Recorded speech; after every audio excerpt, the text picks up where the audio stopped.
नमस्कार उमेश जी, बहुत बहुत स्वागत है आपका। जय सिया राम अंजू जी। जय सिया राम। सर, पीएम मोदी ने कहा कि भारत ने ऑपरेशन सिंदूर के दौरान जो मेड इन इंडिया हथियार थे, उसके चलते दुश्मन की नींद उड़ा दी।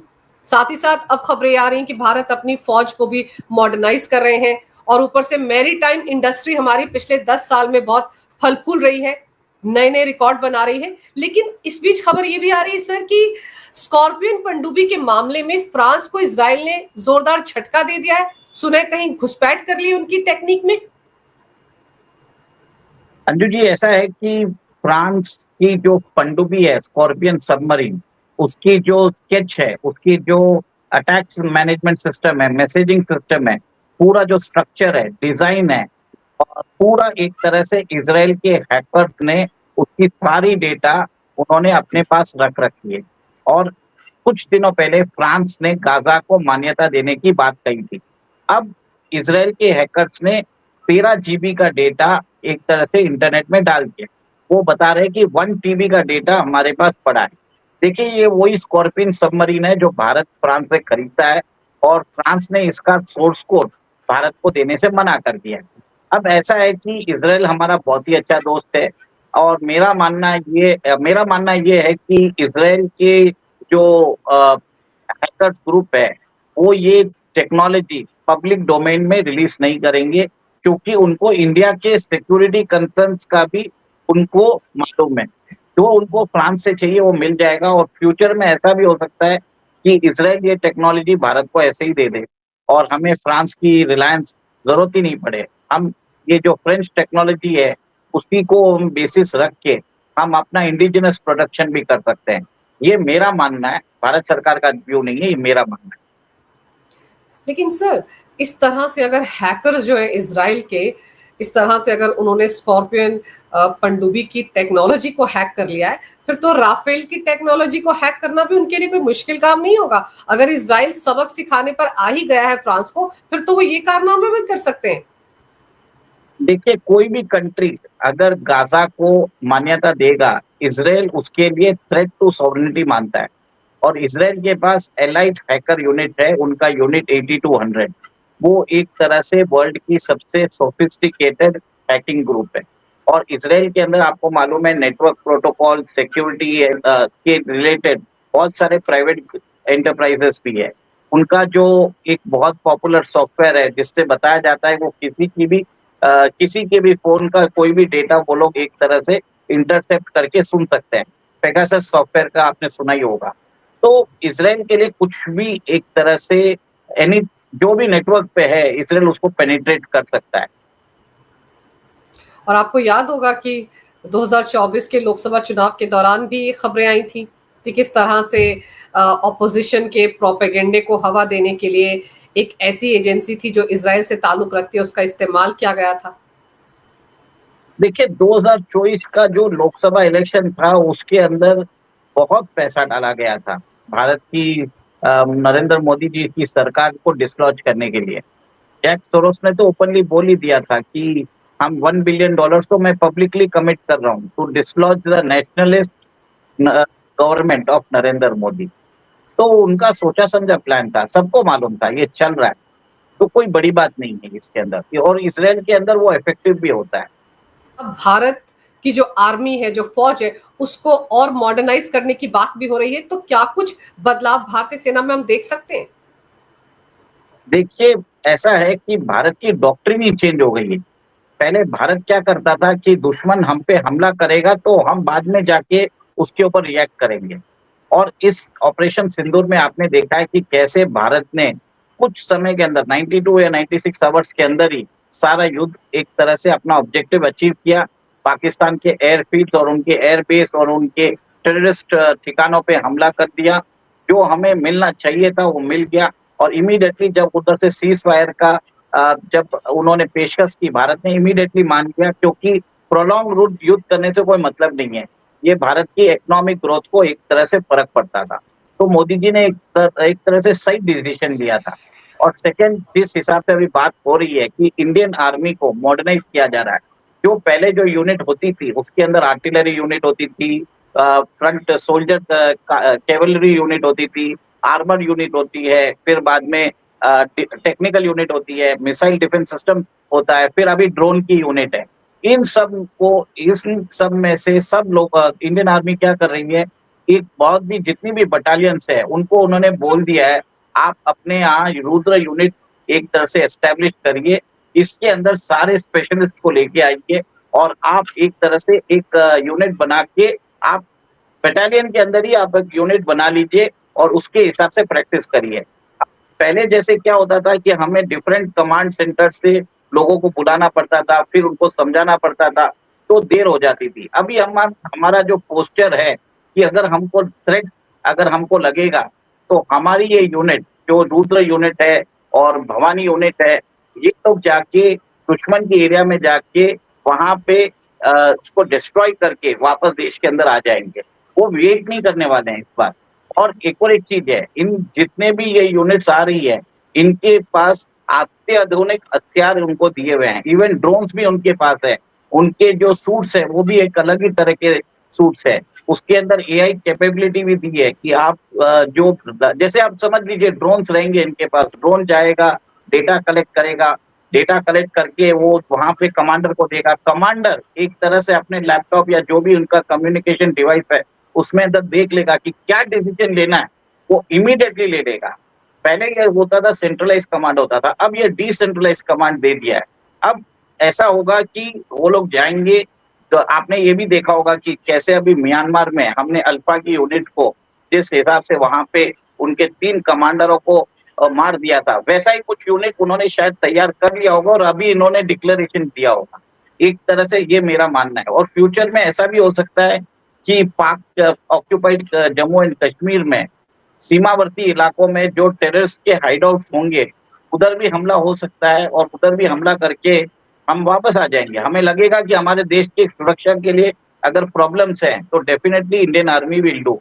और भारत के जो वेपन सिस्टम्स है जैसे ब्रह्मोस है, आकाश है, मिसाइल डिफेंस सिस्टम्स के लिए लोगों की इंक्वायरी आ रही है। आप देखिए यूएई हमारे आकाश मिसाइल डिफेंस सिस्टम लेने के लिए रेडी हो चुका है और ब्रह्मोस के लिए रक्षा मंत्री ने बताया कि 14 से 15 नेशन हमसे एडवांस स्टेजेस में बात कर रहे हैं वो ब्रह्मोस की मिसाइल के लिए। वो ये सुपरसोनिक मिसाइल है, हाइपरसोनिक मिसाइल भी नहीं है, इसके बावजूद भी इतना इंटरेस्ट आ रहा है। उमेश जी, आपके कहने का मतलब ये कि रुद्र और भवानी यूनिट जो है शायद उसी ने म्यांमार में कमाल दिखाया हो, उल्फा के जो आतंकवादी मारे गए थे। और साथ ही साथ अब क्योंकि न्यू नॉर्मल है कि ऑपरेशन सिंदूर खत्म नहीं हुआ है, पॉज हुआ है, कभी भी हो सकता है, तो ऐसे में जरूरी है कि हमारी एक यूनिट हमेशा तैयार रहे, जिसको बाकी फॉर्मेलिटीज को निभाने की जरूरत ना पड़े कि यहां से किसी को ले लिया वहां से, वो 24 घंटे तैयार रहेगी और बड़ी मुस्तैदी के साथ तुरंत एक्शन लेगी। तो ये तो पाकिस्तान और चाइना को और डराने वाली बात है। देखिए अभी जिस हिसाब से मॉडर्न वॉरफेयर हो रहा है वहां पे आप एक तरह से आपको कोऑर्डिनेटेड रिस्पांस में काम करने की जरूरत है। आपको आपके पास स्पेशलिस्ट होने चाहिए, आर्टिलरी से, आर्मर डिवीजन से, इंजीनियर्स होने चाहिए, अटैक ड्रोन्स चलाने के लिए जो टेक्नीशियंस है वो रहने चाहिए, कम्युनिकेशन स्पेशलिस्ट होने की चीज है, क्योंकि सब चीजों को डेटा को आपको एनालाइज करना पड़ेगा। और भारत के प्रधानमंत्री ने तो यहाँ तक ऐलान कर दिया है कि अगली बार हमारे जितने भी सोल्जर्स हैं उनको सारी टेक्नोलॉजी आती रहेगी। अगर समझ लीजिए एक यूनिट में 20 लोग हैं, 20 के 20 को मालूम होगा कि कैसे सब चीजों को संभाला जाए। मतलब ऐसा नहीं है कि कम्युनिकेशन स्पेशलिस्ट को ये नहीं आएगा, तो इंटर ऑपरेटेबिलिटी वो करके एक दूसरे को कॉम्प्लीमेंट भी कर सकते हैं, सप्लीमेंट भी कर सकते हैं। इसके लिए उन्होंने सेंटर ऑफ एक्सीलेंस भी खोल दिया है और बताया जाता है 2027 तक जितने भी आर्मी के लोग हैं जो इस यूनिट्स में रहेंगे, they will be specialised in all the 6 activities. मतलब वो आप टैंक भी चला लेंगे, वो मिसाइल सिस्टम भी चला लेंगे, वो कम्युनिकेशन स्पेशलिस्ट भी रहेंगे, सबको सब तरह का ट्रेनिंग दे रहे हैं, जिसके कारण युद्ध के वक्त जिसको कमांड लेनी है वो अगर कुछ समझ लीजिए कुछ हो जाता है तो ऐसा नहीं होता है कि ग्रुप एक तरह से चुपचाप बैठ जाए, बाकी लोग उसका कमांड लेके वो आगे बढ़ सकते हैं। तो बहुत सारे चेंजेस किए हैं इन्होंने। और फिर यहाँ पर ये भी समझना जरूरी है कि हमारे देश का विपक्ष जो ये शोर मचाता रहता है कि ऑपरेशन सिंदूर के दौरान कोई भी देश भारत के साथ खड़ा नहीं था, लेकिन सवाल तो ये है ना कि किसी भी एक देश ने ऑब्जेक्शन भी नहीं किया ऑपरेशन सिंदूर को लेकर, सवाल भी खड़े नहीं किए कि क्यों भारत वहां जा रहा है, भारत ने क्यों अटैक किया। और फिर जिस तरीके से देशों में होड़ मची हुई है कि भारत से ब्रह्मोस ले लिया जाए, आकाश तीर ले लिया जाए, तो जाहिर सी बात है मेड इन इंडिया जो हथियार है उनकी तो धूम मची हुई है, खतरे की घंटी है ये अमेरिका के लिए भी और चाइना के लिए भी। क्या भारत ने किसी से भी मदद मांगी क्या? ये फर्स्ट क्वेश्चन तो ये है मेरा। जब मांगी नहीं है तो फिर क्यों कोई हेल्प करेगा? आपके घर पे आपके घर पे अगर आपको भी मालूम है, जब तक द्रौपदी ने नहीं बुलाया तब तक तो श्री कृष्ण भी नहीं आए थे, ठीक है? भारत ने किसी को बुलाया ही नहीं तो जरूरत ही नहीं है, क्यों खर्चा देने की जरूरत है? हम खुद ही सक्षम है, सिंपल बात है। ये ऑपोजिशन को समझना चाहिए। एक तो भारत की आर्मी जो है उसको मॉडर्नाइज किया जा रहा है, दूसरी तरफ जो हमारा मैरीटाइम इंडस्ट्री है वो भी तो पिछले 10 साल में बहुत बदल गया है। देखिए, मैरीटाइम इंडस्ट्री के लिए तो भारत की सरकार ने 2015 में सागर इनिशिएटिव लिया था, security and growth for all in the region. अभी 2025 में उसको महासागर कर दिया है। इसके अंदर उन्होंने बोल दिया कि इंडियन ओशन रीजन में जितने भी नेशंस है, भले वो मडागास्कर हो, मॉरिशस हो, मालदीव हो, श्रीलंका हो, सब भारत के टेरिटरी में आ जाते हैं। मतलब भारत उनको सिक्योरिटी भी देगा, उनको एड भी देगा, उनको एक तरह से अगर ह्यूमन असिस्टेंस होना है, डेवलपमेंट होना है, कोई क्रिटिकल मिशन, क्रिटिकल प्रॉब्लम्स आ जाते हैं वेदर के, सब जगह भारत देखेगा। भारत ने उधर ये भी बता दिया है कि आपको टेंशन लेने की जरूरत नहीं है, हम आपको व्हीकल्स दे देंगे, हम आपको पेट्रोल व्हीकल्स दे देंगे, हम आपको सर्वेलेंस एयरक्राफ्ट दे देंगे, हम सब कुछ करने को तैयार है। बस हमें आपका बेस चाहिए। और इसके लिए आपने देखा है कि मालदीव्स के साथ हमने एक तरह से फ्री मैरीटाइम अग्रीमेंट की बात की जा रही है। और जिस हिसाब से मोदी आउट से वेलकम मोदी जो मालदीव ने देखा है, तो मालदीव को समझ में आ गया है कि भारत के बगैर उसका अस्तित्व नहीं है। और मैं देखिए, बहुत सारे क्रिटिक्स ये भी बोलेंगे कि मालदीव भारत और चाइना के बीच में कुछ ना कुछ प्रतिस्पर्धा करके दोनों से बेनिफिट ले रहा है। अगर वो चाइना से बेनिफिट लेता रहेगा तो वो डेट ट्रैप में चले जाएगा, जैसे श्रीलंका का हुआ था। तो कहीं ना कहीं जो इंडियन ओशन रीजन में बहुत सारे जो कंट्रीज है जिन्होंने चाइना की हेल्प ली थी, वो अब खुद ब खुद भारत के पास आ रहे हैं। अफगानिस्तान जैसा नेशन है जो हमेशा भारत के अगेंस्ट था, तालिबान, वो अभी भारत का सपोर्ट कर रहा है। अब देख लीजिए, चाइना के पास सिर्फ 2 देश है जो उसकी सपोर्ट करते हैं, एक तो पाकिस्तान है और वो एक बांग्लादेश है। बाकी उसका जो प्रभाव है धीरे-धीरे कम होता जा रहा है। इवन इन पाकिस्तान आपको मालूम है, मुल्ला मुनीर को बुलाया गया और वहाँ पे वांग यी ने उसको डाँट लगाई कि आप अमेरिका के साथ जाके आप उधर लंच करते हो व्हाइट हाउस में, और आपने ईरान को सपोर्ट नहीं किया और आपने अमेरिका को किया, क्योंकि चाइना का सीपेक में इन्वेस्टमेंट सिर्फ 50 से 60 बिलियन डॉलर है, जबकि ईरान के साथ उसको 400 बिलियन डॉलर का इन्वेस्टमेंट है। और ईरान के अंदर वो इन्वेस्टमेंट करता है तो वहां से ईरान से जो तेल और गैस आता है उसको डिस्काउंटेड प्राइस पे आता है, जबकि पाकिस्तान में तो उसके पैसे डूब रहे हैं। इसके लिए वांग यी ने कल उनको बोल दिया है, अगर आप हमारे चाइनीज इन्वेस्टमेंट्स और चाइनीज वर्कर्स की अगर आप उनको सुरक्षा नहीं दे पाते हो, तो हम अपनी प्राइवेट मिलिशिया फोर्स भेजेंगे। हम पाकिस्तान में आके अपने जो इंटरेस्ट है उसको हम सिक्योर करेंगे। और ऐसा भी है कि हम डायरेक्ट बलूचिस्तान के लोगों से डायरेक्ट बात कर सकते हैं। मतलब आप सोच लीजिए कि बलूचिस्तान के अंदर बलूचिस्तान फ्रीडम फाइटर्स के साथ चाइनीज नेशन बात करेगा ग्वादर के पोर्ट से उसको अपना सीपेक इन्वेस्टमेंट के लिए। तो इसका मतलब क्या है, पाकिस्तान के टूटने की जो कगार है वो भी उसको इनडायरेक्टली बोल दिया है कि अगर आप नहीं माने और आपने डबल गेम और डबल क्रॉस करने की कोशिश की तो आप बलूचिस्तान खो दोगे। सीधी बात बोल दिया उधर। भारत के अंदर क्या हो रहा है कि आपने मैरीटाइम की बात की है, भारत ने अभी क्या किया है, जिस हिसाब से महासागर इनिशिएटिव लिया है, पहले जो पोर्ट के अंदर 4 दिन लगते थे अभी 1 दिन लगता है, सिस्टम्स बढ़ाए गए हैं। भारत के अंदर इनलैंड वाटर ट्रांसपोर्ट है उसको भी इम्प्रूव किया जा रहा है। जितने भी पोर्ट्स है उसको अपग्रेड किया जा रहा है। अभी आपने देखा कि वाइजिंगम में पोर्ट में केरला में हमने फर्स्ट ट्रांसशिपमेंट पोर्ट भी इनॉग्रेट किया है।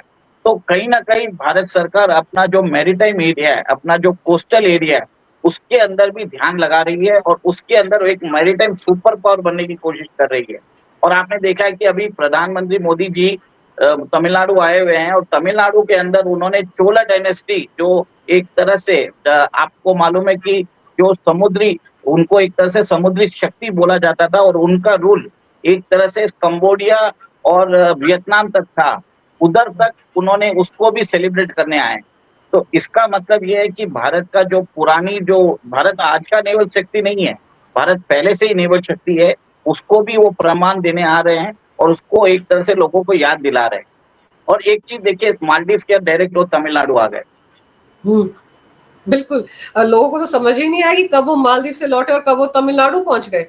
और फिर ये समझाइए कि जिस तरह से जो पोर्ट्स है हमारे, अब उसमें एफडीआई होता है, फॉरेन डायरेक्ट इन्वेस्टमेंट, उससे फायदा क्या होता है? क्या फॉरेन की कंपनीज जो आ रही हैं पोर्ट में इन्वेस्ट कर रही हैं बिना किसी उसके, जैसे बोलते हैं ना ईज टू बिजनेस, उसके तहत आ रही हैं, तो उससे भी तो फायदा होता होगा, क्योंकि इन सबको डेवलप करने के लिए फंड की तो सबसे ज्यादा जरूरत पड़ती है और भारी भरकम फंड चाहिए होता है।